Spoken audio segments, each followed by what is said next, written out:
Krishna Krishna Krishna Hare Hare Hare Rama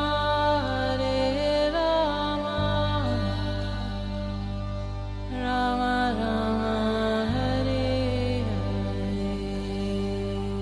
नमस्कार, radio मानव रचना 107.8 पर मैं हूं सरिता आपके साथ और शुरू हो चुका है प्रोग्राम आत्मदर्शन, जिसमें हम बात करते हैं प्रभु श्री कृष्ण की, उनकी लीलाओं की और बहुत कुछ जानने की कोशिश करते हैं प्रभु भक्ति के बारे में। प्रभु भक्ति क्या होती है, कैसे हम प्रभु भक्ति कर सकते हैं, ये सब हम इस प्रोग्राम में जानते हैं। और हमेशा की तरह हमारे साथ आज भी स्टूडियो में मौजूद हैं रागलेखा दासी जी, शरणाश्रित योगाचार्य श्रीमद भक्ति वेदांत नारायण गोस्वामी जी की शिष्या। रागलेखा दासी जी, आपका स्वागत है हमारे स्टूडियो में। हरे कृष्ण। रागलेखा दासी जी, आप हमें बहुत कुछ बता रही हैं, बहुत सारे श्री कृष्ण के महाप्रभु के जो परिकर हुए, भक्त हुए, जो उनकी भक्ति करते हुए अपना पूरा जीवन बिताते रहे, और पंच तत्व के बारे में हम जान रहे हैं। पिछले एपिसोड में आपने हमें श्रीमद अद्वैताचार्य जी के बारे में बहुत कुछ बताया था, तो आज हमारे श्रोताओं को आप किसके बारे में बताने वाली हैं? तो पंच तत्व जो है श्री कृष्ण चैतन्य प्रभु नित्यानंद, श्री अद्वैत गदाधर, श्रीवास आदि गौर भक्तवृंद। तो श्रीवास पंडित जी के बारे में आज हम बात करेंगे, जो महाप्रभु के परिकर हैं जी। तो श्रीवास पंडित जी हट जिला में रहते थे, फिर वो बाद में नवदीप आ गए। उनके पिता जलधर पंडित वैदिक ब्राह्मण थे। जलधर पंडित के 5 पुत्र थे, जिसमें श्रीवास और श्रीनिवास द्वितीय पुत्र बड़े थे, या श्रीनिवास द्वितीय सेकंड नंबर थे। इनके बड़े भाई का नाम था नलिन पंडित और छोटे भाइयों का नाम था राम पंडित, श्रीपति पंडित और श्रीकांत पंडित। उनके बड़े भाई नलिन पंडित की पुत्री थी नारायणी देवी, और नारायणी देवी के सुपुत्र हुए वृंदावन दास ठाकुर, जिन्होंने चैतन्य भागवत लिखी थी। नारायणी पंडित के पति वैकुंठ दास पंडित थे। जब वृंदावन दास ठाकुर माता के गर्भ में थे, उसी वक्त उनके पिता ने परलोक गमन किया। मृत्यु के बाद नारायणी देवी कुमारहट स्थित पति ग्रह को त्याग कर नवदीप स्थित श्रीवास पंडित के घर में आके रहने लगे। फिर नारद मुनि ही श्रीवास पंडित जी हैं, जो कि इस तरह से आविर्भूत हुए। तो नारद जी के जो सखा हैं पर्वत मुनि, श्रीवास जी के छोटे भाई श्री राम पंडित के रूप में आविर्भूत हुए। और श्रीवास पंडित जी की पत्नी मालिनी देवी कृष्ण को स्तन कराने वाली एक ब्रज में एक धात्री थी। महाप्रभु जी ने 4 स्थानों में आविर्भूत होते थे। एक तो सची माता के भवन में, और एक नित्यानंद प्रभु के नृत्य में, और श्रीवास पंडित के कीर्तन में, और राघव पंडित जी के भवन में। इन 4 स्थानों में महाप्रभु नित्य विराजमान रहते हैं। श्री निमाई जो थे, मतलब महाप्रभु विद्या विलास लीला करते थे, और मुकुंद और गदाधर भक्तों को लेके तर्क वितर्क किया करते थे, और विचारों का खंडन मंडन करते थे। और भक्तगण आश्चर्यचकित होकर विचार करते कि निमाई पंडित यदि कृष्ण भक्त होता तो कितना अच्छा होता। निमाई पंडित श्रीवास आदि भक्तों को देखकर प्रणाम करने की लीला करते, और वे लोग निमाई को कृष्ण भक्ति लाभ होने का आशीर्वाद देते। एक दिन श्रीवास जी ने श्रीमन महाप्रभु को रास्ते में देखते ही कहा, लोग कृष्ण भक्ति प्राप्त करने के लिए पढ़ाई करते हैं, यदि पढ़ लिख कर कृष्ण में भक्ति ही नहीं हुई तो ऐसी विद्या का क्या लाभ। अतः समय नष्ट न करके तुम शीघ्र ही कृष्ण भजन करना आरंभ कर दो। श्रीमन महाप्रभु अपने भक्त के मुख से बात सुनकर प्रसन्नता पूर्वक बोले, तुम भक्त हो, तुम्हारी कृपा से मुझे अवश्य कृष्ण भक्ति प्राप्त होगी। तो श्री चैतन्य महाप्रभु ऐसी लीला कर रहे हैं कि पहले वो विद्या के उसमें डूबे रहते थे कि विद्या अर्जन कर रहे। संस्कृत के प्रकांड पंडित थे और वो सबको सिखाते थे व्याकरण आदि शास्त्र, लेकिन वो दिखाते थे कि वो भक्त नहीं है। तो फिर जब बाद में वो गया गए तो फिर उनको भक्ति हुई, फिर आकर उन्होंने अपनी सब व्याकरण आदि की पुस्तकों को गंगा में दे दिया। तो महाप्रभु में जब गया से जब वो लौटे तो उनका प्रेम प्रदर्शन होने लगा। तो सची माता मनी मन सोचने लगी कि मेरे पुत्र निमाई को वायु रोग हो गया है। तो वो ये कभी हंसता है, गाता है, रोता है, चिल्लाता है, कभी नाचता है। तो इतने दुखित हो गए। तो वो श्रीवास पंडित जब महाप्रभु के पास गए तो महाप्रभु ने उन्हें कहा कि मुझे सब लोग वायु रोग से ग्रसित बता रहे हैं, किंतु आप बताइए मुझे क्या हो गया। श्रीवास जी हंसते हुए बोले, ये आपने अच्छी कही। जब आपको जैसा वायु रोग हुआ है वैसा वायु रोग तो मैं भी चाहता हूँ, और आपके शरीर में महाभक्ति योग के लक्षण दिखाई पड़ते हैं, और आप पर कृष्ण का अनुग्रह हुआ। श्रीमन महाप्रभु श्रीवास जी को आलिंगन करते हुए बोले, आपने मुझे वायु रोग से अगर बताते कि मैं वायु रोग से ग्रसित हूँ तो मैं निश्चय ही गंगा जी में कूद पड़ता। श्रीमन महाप्रभु के घर में श्रीवास पंडित के गृह में उच्च संकीर्तन होता था। श्रीवास पंडित जी के घर में पूरी रात संकीर्तन करते थे श्री चैतन्य महाप्रभु अपनी परिकरों को लेके। तो पाखंडी लोगों की निद्रा भंग हो जाती थी, जिसके कारण वो नाना युक्तियों से उन्हें डराने लगे और हरि नाम की संकीर्तन सुन के तुम्हें यवन राजा हरि नाम संकीर्तन की उच्च ध्वनि से तुम्हें यवन राजा उपयुक्त दंड देंगे। इसलिए श्रीवास पंडित जी उन पाखंडियों की बात विश्वास करके भयभीत होकर नरसिंह देव की पूजा करने लगते। श्री चैतन्य महाप्रभु ने जब श्रीवास पंडित जी को भयभीत देखा तो उन्होंने अभय प्रदान करने के लिए उनके घर में आए और उन्होंने दरवाजा बंद देखकर उन्होंने पांव से उसको ठोकर मारी और दरवाजा खोलकर पूछने लगे श्रीवास जी से, तुम किसकी पूजा करके ध्यान करो? जिसकी तुम पूजा कर रहे हो, देखो ये तो मैं ही हूँ और मैं साधु जनों के उद्धार करने के लिए दुष्टों का विनाश करूंगा, तुम्हें कोई चिंता नहीं करनी चाहिए। ऐसे कहते महाप्रभु वीर आसन में बैठ गए। श्रीवास पंडित जी ने शंख चक्र गदा पद्मधारी अपने ईश्वर का रूप दर्शन कराया। श्रीमन महाप्रभु का अति सुंदर रूप देखने के बाद प्रेम में विभोर होकर श्रीवास पंडित उनकी स्तुति करने लगे। श्रीवास पंडित की स्तुति को से संतुष्ट होकर श्रीमन महाप्रभु ने श्रीवास की स्त्री पुत्र समस्त संबंधियों और को अपना ईश्वर रूप का दर्शन कराया। शिवाजी की भतीजी नारायणी देवी को भी अपना अवशिष्ट प्रसाद दिया। उचित प्रसाद मतलब प्रसाद पार्टी जो झूठा वाला प्रसाद था वो दिया और कृपा करके उसे बोला कृष्ण नाम का उच्चारण करवाया। भक्त जैसे भगवान को प्रिय है, भगवान भी उसी प्रकार भक्तों को प्रिय है। श्री धाम मायापुर में जब गौर नित्यानंद की मिलन लीला का समय हुआ, नंदनाचार्य भवन में श्रीमन नित्यानंद प्रभु को आया जानकर श्री चैतन्य महाप्रभु नित्यानंद को तत्व को प्रकाशित करने लगे और शिवाजी जी को बोला कि श्रीमद् भागवत का कोई श्लोक उच्चारण करो। शिवाजी जी ने उच्चारण किया, वराह पीरम नटवर वपु कर्णियो कर्णिकारम विद्वद्वासम कनक कपीश वंदे जंतुम च मालम नंदान वेणु अदर सुदया पूर्व गोपवृंदे वृंदारण्य सपद्रमणम काविशद गीत कीर्ति। श्लोक को श्रवण करने मात्र से नित्यानंद मूर्छित हो गए, उनके अंगों में अष्ट सात्विक विकार हो गए। उसके बाद उन्होंने चैतन्य महाप्रभु ने नित्यानंद जी को अपनी गोद में उठा लिया। श्रीवास जी की नित्यानंद में निष्ठा देखकर श्रीमन महाप्रभु ने श्रीवास जी को वर प्रदान किया, तुम्हारे घर में लक्ष्मी का कभी भी अभाव नहीं होगा, तुम्हारे घर के कुत्ता बिल्ली तक को भगवान की अचला भक्ति प्राप्त होगी। तो श्री चैतन्य महाप्रभु की इच्छा के अनुसार प्रति रात्रि श्रीवास जी के घर में संकीर्तन प्रारंभ हुआ। इसमें श्रीमन महाप्रभु जी केवल अपने पार्षदों को लेकर ही संकीर्तन विलास करते थे। एक बार श्री एकादशी तिथि पे जब श्रीवास जी के आंगन में कीर्तन आरंभ हुआ तो उस दिन महाप्रभु जी के शरीर में प्रेम के विविध विकार प्रकाशित होने लगे। महाप्रभु जी की आज्ञा के अनुसार द्वार बंद करके संकीर्तन होता था। ऐसा होने से अंदर प्रवेश न कर पाने के कारण पाखंडी लोग कड़वी कड़वी बातें कहकर महाप्रभु जी की निंदा करते, किंतु महाप्रभु जी के भक्त इस सब पर ध्यान न देते और कीर्तन विलास में मस्त रहते थे। रासक्रीड़ा की लंबी यात्रा में श्री गोपियों को जैसे तिल मात्र आधे तिल की तरह अनुभव हुई थी, ऐसे ही श्री चैतन्य महाप्रभु को कीर्तन विलास में मस्त होकर भक्तों को रात्रि न जाने कैसे गुजर जाती। एक दिन कीर्तन के पश्चात श्री महाप्रभु सारे शालिग्रामों को गोद में लेके विष्णु आसन पर आसीन हो गए और अपने तत्व को प्रकाशित करते हुए भक्तों द्वारा प्रदत्त सब उपहार भक्षण करने लगे। एक दिन श्रीवास भवन में श्रीमन महाप्रभु ने महाप्रकाश लीला की। उस दिन उन्होंने अपना आवेश संवरण कर बिना किसी माया आवरण के 7 प्रहर तक अप्रकट स्वरूप में विष्णु आसन पर विराजमान रहे। तो 7 प्रहर तक वो लगातार अपना स्वरूप को प्रकाशित करते रहे। उनको आवेश आ गया तो उन्होंने भक्तों ने उनका अभिषेक किया, पूजा की, चरण प्रक्षालन किए और उन्होंने सभी भक्तों को अभिष्ट वर प्रदान किए।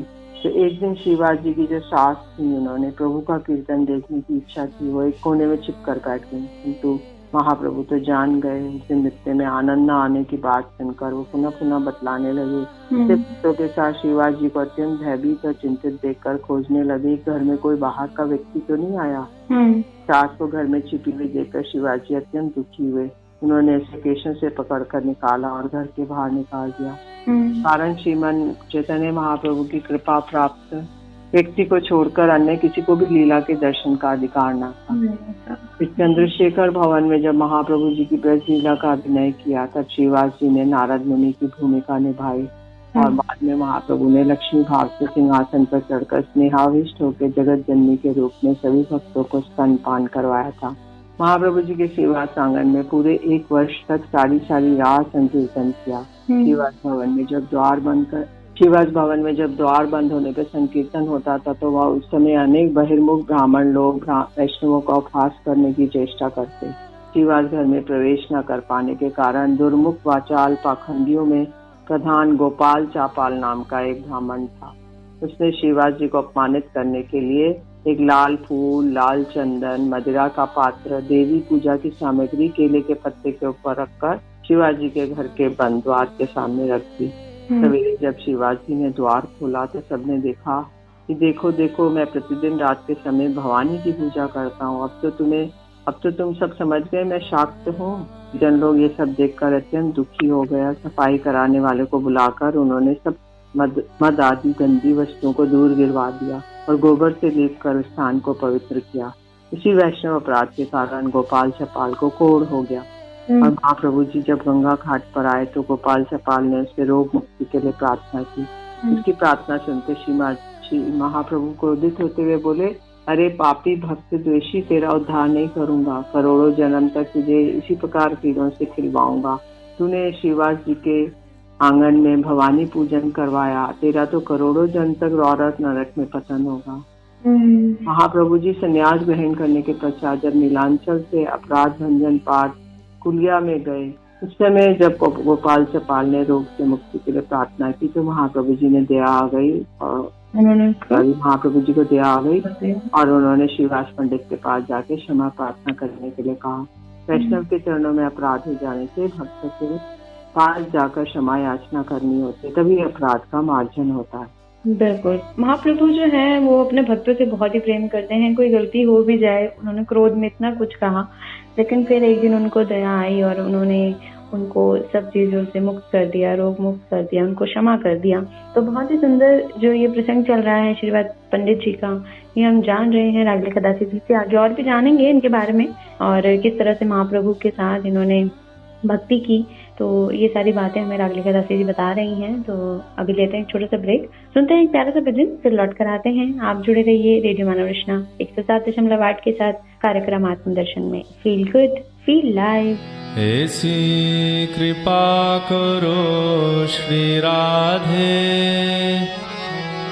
दीजो वृंदावन को वास।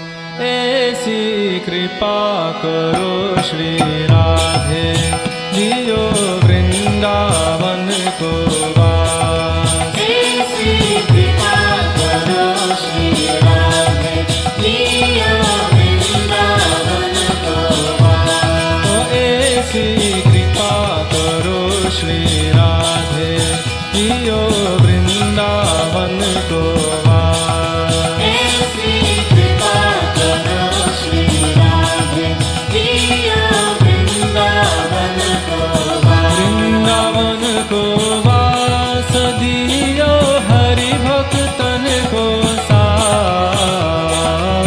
वृंदावन को वास, दियो हरि भक्तन को साथ। ऐसी कृपा करो श्री राधे, दियो वृंदावन को वास। ऐसी कृपा करो श्री राधे, दीजो वृंदावन को वास।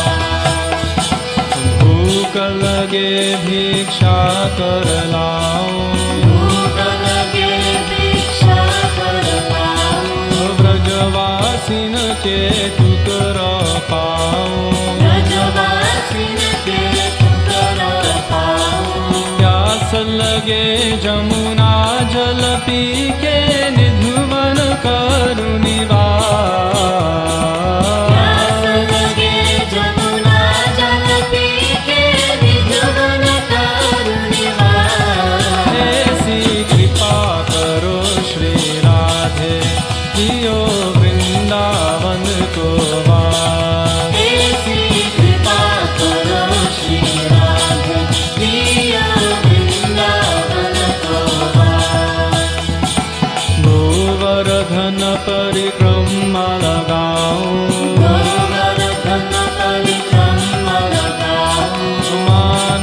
गंगा प्रेम से नहाऊं, मानस गंगा प्रेम से नहाऊं, राधा कुंड और कृष्ण कुंड में नित्य करूं स्नान, राधा कुंड और कृष्ण कुंड में नित्य करूं स्नान। ऐसी कृपा करो श्री राधे, दियो वृंदावन को वास। ऐसी कृपा करो श्री राधे, दियो वृंदावन को वास।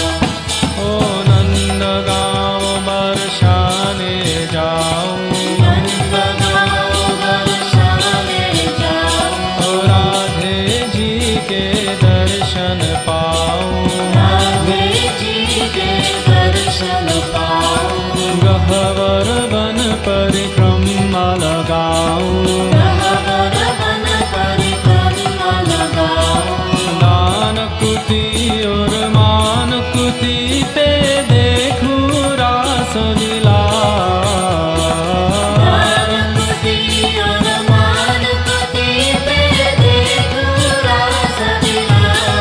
ऐसी कृपा करो श्री राधे, दियो वृंदावन को वास। ऐसी कृपा करो श्री राधे, दियो वृंदावन को वास। नंद बाबा के द्वारे जाऊं, नंद बाबा के द्वारे जाऊं, दाऊ भैया के दर्शन पाऊं, दाऊ भैया के दर्शन पाऊं, ओ पावन सरोवर प्रेम से नहाऊं, पावन सरोवर प्रेम से नहाऊं, बांके बिहारी के दर्शन पाए के है जय पूरनया, बांके बिहारी के दर्शन पाए के है जय पूरनया। ऐसी कृपा करो श्री राधे, दियो वृंदावन को वास। ऐसी कृपा करो श्री राधे, दियो वृंदावन को वास। वृंदावन को वास, दियो हरि भक्तन को साथ, वृंदावन को वास, दियो हरि भक्तन को साथ। ऐसी कृपा करो श्री राधे, दियो वृंदावन को वास। ऐसी कृपा करो श्री राधे, दियो वृंदावन को वास। ओ ऐसी कृपा करो श्री राधे, दियो वृंदावन को वास। ऐसी कृपा करो श्री राधे, दियो वृंदावन को वास। Hare Krishna, Krishna Krishna, Hare Hare, Hare Rama,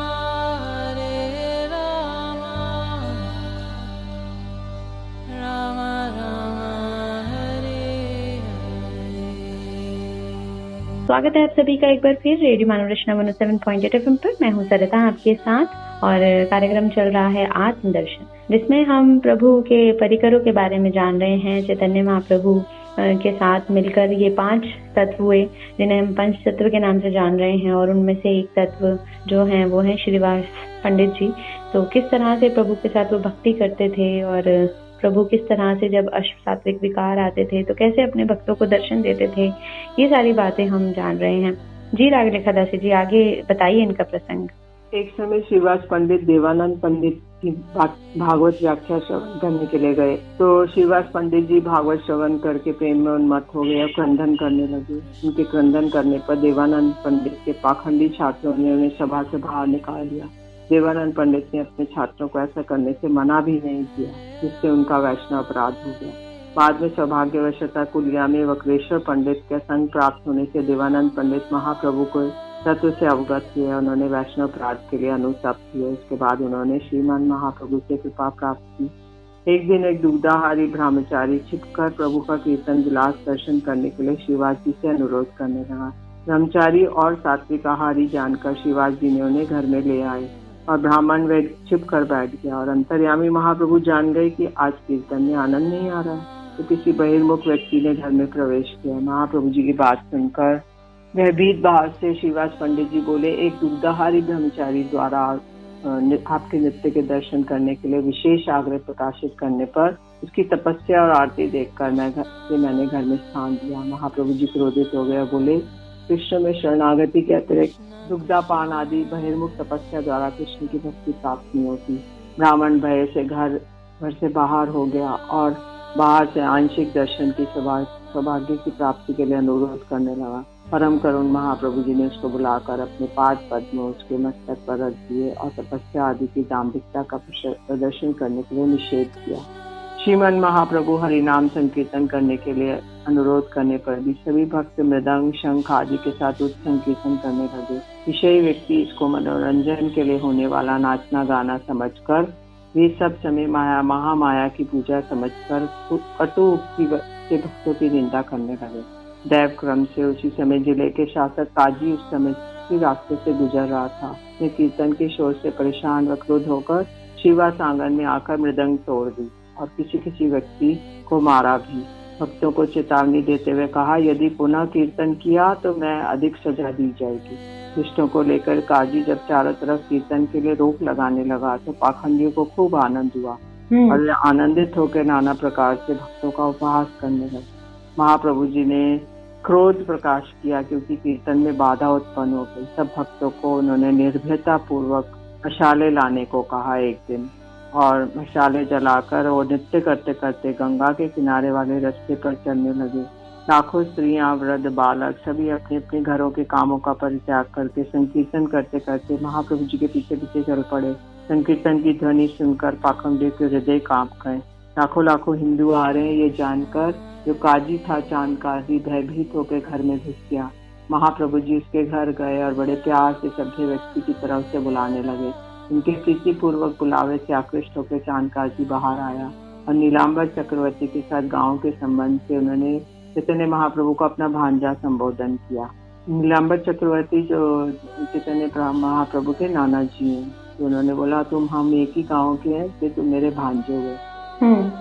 फिर उसने बोला कि मैं मृदंग तोड़कर कीर्तन के लिए मैंने निषेध किया, और जिस दिन मैं घर वापस आया उसी रात्रि में मैंने एक भयंकर एक आधा सिंह और आधा नर वाला आकृति का मतलब नरसिंह देव मेरे छाती पे चढ़ गए और उन्होंने बोला कि मैं मृदंग के बदले तेरी छाती फाड़ूंगा। परंतु जब मैं डर गया तो उन्होंने मुझे छोड़ दिया और कहा कि पुनः कीर्तन में बाधा मत देना, और तभी मैं तुझे क्षमा करूँ। तो काजी ने अपने वक्षस्थल पर नरसिंह देव के नाखूनों का स्पष्ट चिन्ह भी दिखाया। तो चांद काजी शपथ लेते हुए बोला, अपने वंश में मैंने तलाक दे दिया है कि कोई भी तुम्हारे कीर्तन में बाधा नहीं देगा। इस प्रकार चांद काजी महाप्रभु जी के भक्त हो गए। चांद काजी के स्वधाम प्राप्त होने पे ब्राह्मण पुष्करणी नाम से में उसकी समाधि दी गई। समाधि क्षेत्र में एक प्राचीन गोलोक चंपा का वृक्ष आज भी विराजित है। चांद काजी की समाधि में सभी हिंदू मुसलमान समान रूप से श्रद्धा करते हैं। तो मुसलमान था किंतु उसके पे समाधि दी गई और आज भी वहाँ पे सब लोग, क्योंकि अब वैष्णव हो गया, गौरहरि के दर्शन हो गए। श्रीवास आंगन में संकीर्तन के पश्चात महाप्रभु जी ने अपने गणों के साथ गंगा स्नान करते थे। कभी कभी भक्त लोग प्रभु को श्रीवास आंगन में ही स्नान करा देते थे। शिवाजी के घर में एक दासी जिसका नाम दुखी था बड़े भाव से सजल नेत्र से महाप्रभु जी के लिए नित्य कीर्तन देखती थी और महाप्रभु जी के स्नान के लिए सभी घड़े गंगा जल से भर कर रखती थी। उक्त प्रकार की सेवा प्रतिष्ठा देखकर परम संतुष्ट होकर महाप्रभु जी ने कहा उसका नाम दुखी के बदले सुखी कर दिया। एक बार शिवाजी के घर में रात्रि के कीर्तन के समय उनका इकलौता पुत्र मर गया।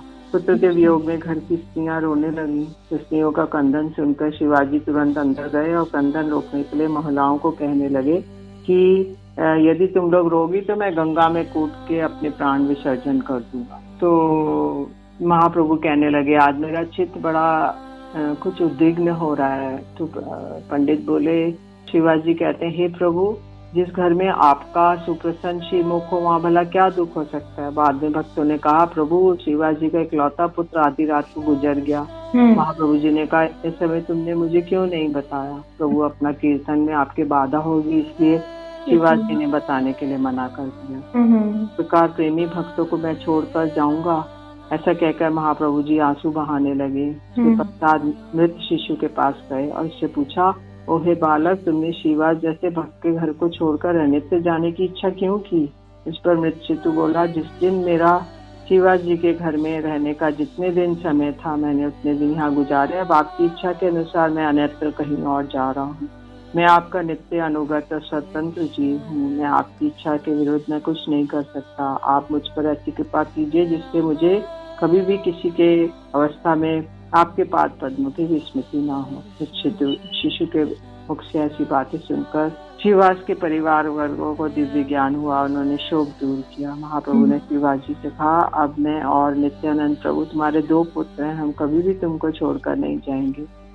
महाप्रभु जी के सन्यास ग्रहण के पश्चात नीलांचल रहते समय प्रतिवर्ष श्रीवास पंडित गौड़िया वैष्णवों के साथ चतुर्मास्य के समय पूरी धाम जाते थे और रथ के आगे 7 मंडलियों में द्वितीय मंडली में मुख्य गायक थे श्रीवास जी और इसके नर्तक थे नित्यानंद प्रभु जी। एक बार राजा प्रताप रुद्र अपने सेवक हरिचंदन के कंधे पर हाथ रखकर श्री महाप्रभु का अलौकिक उद्दंड नृत्य कीर्तन देखने लगे। उसी समय श्रीवास पंडित प्रेमाविष्ट होकर राजा के सामने आ गए। वहीं से श्रीमन महाप्रभु के नृत्य का दर्शन करने लगे। राजा के आगे शिवाजी जी को देखकर राजा के दर्शन में असुविधा होगी। हरिचंदन ने शिवाजी जी के अंगों को स्पर्श करके उन्हें एक तरफ होने के लिए इशारा किया। हरिचंदन के द्वारा बार बार ऐसा करने पर शिवाजी जी के नृत्य दर्शन का भाव भंग होने लगा और उन्होंने हरिचंदन को एक थप्पड़ मारा। तो हरिचंदन तो राजा का सेवक था ना, तो वह कुछ बोलना ही चाहता था। राजा ने उन्हें रोक दिया और कहा, तुम बहुत भाग्यशाली हो, शिवा जैसे भक्तों के हाथों का स्पर्श प्राप्त हुआ। महाप्रभु जी ने कठुआ में संन्यास ग्रहण करने के बाद महाप्रभु जी का विरह से न सहन करने के कारण श्रीवास पंडित ने नवदीप का परित्याग कर कुमारहट में रहने लगे। ईश्वरपुरी का आविर्भाव स्थान भी कुमारहट है। महाप्रभु जी ने यहाँ आकर श्री ईश्वरपुरी पास के जन्म स्थान की मिट्टी लेकर अपने बहिर्वास में बांध ली। उसी समय से लोग यहाँ से मिट्टी ले जाते हैं और लगातार मिट्टी लेने से खड्डा हो गया जिसे चैतन्य डोबा कहते हैं। शिवास पंडित हमेशा सेवा में लगा देखकर एक दिन महाप्रभु जी शिवाजी से बोले, तुम गृहस्थ हो, तुम अर्थ उपार्जन करने की चेष्टा करना तुम्हारे लिए उचित है, तो तुम्हारा कुटुंब का भरण पोषण कैसे होगा। शिवाजी ने कहा, मेरा अर्थ उपार्जन करने की इच्छा नहीं है। साथ ही साथ उन्होंने 3 तालियां बजाई। तो महाप्रभु जी ने इसका अर्थ पूछा तो शिवाजी बोले, 1 उपवास, 2 उपवास, 3 उपवास, इसके लिए गले में घड़ा बांधकर गंगा में प्रवेश कर जाऊंगा। इसके बाद महाप्रभु जी ने हुंकार करते हुए कहा, हो सकता है कभी लक्ष्मी को भिक्षा करनी पड़े, किंतु तुम्हारे घर में कभी भी अभाव नहीं होगा। और उन्होंने अनन्य चित्त से श्री कृष्ण भजन जो करते हैं उनका योगक्षेम कृष्ण स्वयं ही व्यहन करते हैं।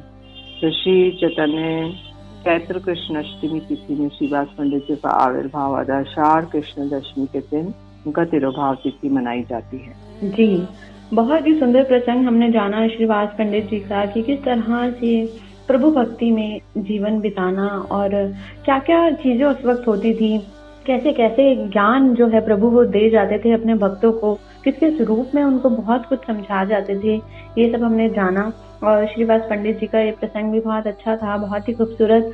हमारे ग्रंथों में पुस्तकों में जो सब कुछ लिखा हुआ है वो हम जानने की कोशिश करते हैं राग रेखा दासी जी से इस प्रोग्राम के अंतर्गत। तो श्रोताओं, आज प्रोग्राम आत्मदर्शन में बस इतना ही।